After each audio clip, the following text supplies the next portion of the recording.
Subhanallah walhamdulillah la ilaha illallah Allahu कायम फरमा बिलखसूस हमारे मुल्क हिंदुस्तान में अमन व अमान कायम फरमा आमीन। मौलाए करीम हमारे मुल्क मिल्लत को दिन दूनी रात चौगुनी तरक्की अता फरमा। हम सबको एक और नेक रहने की तौफीक रफीक अता फरमा आमीन।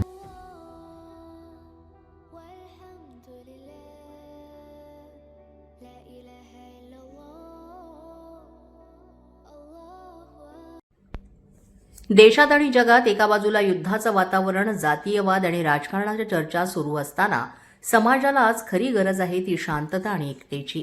याच संदेशाला पुढे नेत शिक्षण महर्षी प्राचार्य अजय कौलसर यांनी एकता मंचच्या वतीनं एक अनोखा आणि प्रेरणादायी उपक्रम राबवत भव्य रोजा इफ्तार कार्यक्रमाचं आयोजन केलंय। या कार्यक्रमाची विशेष बाब म्हणजे हिंदू, मुस्लिम, ख्रिश्चन अशा सर्व धर्मातील नागरिक हे एकाच छताखाली एकत्र आले आणि सामाजिक एकतेचं सुंदर दर्शन घडलं। या प्रसंगी उपस्थित मान्यवरांमध्ये आमदार हरून खान तसंच नगरसेवक शैलेश फणसे यांचा समावेश होता। मान्यवरांनी अजय कौलसर यांच्या या उपक्रमाचं कौतुक करत समाजाला एकतेचा आणि बंधुभावाचा संदेश देणारा हा उपक्रम असल्याचं सांगितलं।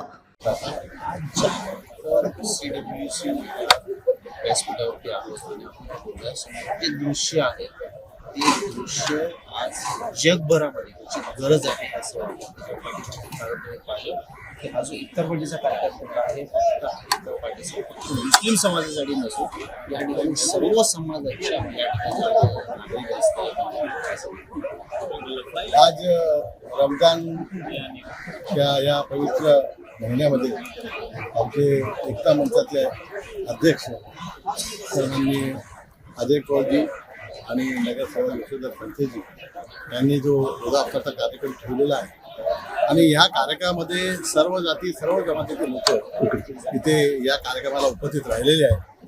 त्याबद्दल मी सगळ्यांचं अभिनंदन करतो आणि खास करून अजय कौल सर यांचं अभिनंदन करतो की गेल्या 25-30 वर्षापासून ते सविस्तर हा कार्यक्रम करत आलेले आहेत। आणि अजय कौल सर एक अशी हस्ती आहे जी पूर्ण वर्षात प्रत्येक जाती धर्माच्या लोकांचा कार्यक्रम ते आयोजित करतात आणि ह्या देशामध्ये एकोपा राहायला पाहिजे ह्या एकोपासाठी ते काम करतात। यावेळेस उपस्थित सर्वधर्मीय नागरिकांनीही अजय कौलसर यांच्या या सामाजिक एकतेचा संदेश देणाऱ्या कार्यक्रमाचं मनापासून स्वागत करत त्यांचे आभार मानले। एकमेकांची सेवा करणं हाच खरा मानवधर्म असल्याचा संदेश देणारा हा कार्यक्रम समाजासाठी प्रेरणादायी ठरला। जागृत महाराष्ट्र न्यूज, मुंबई।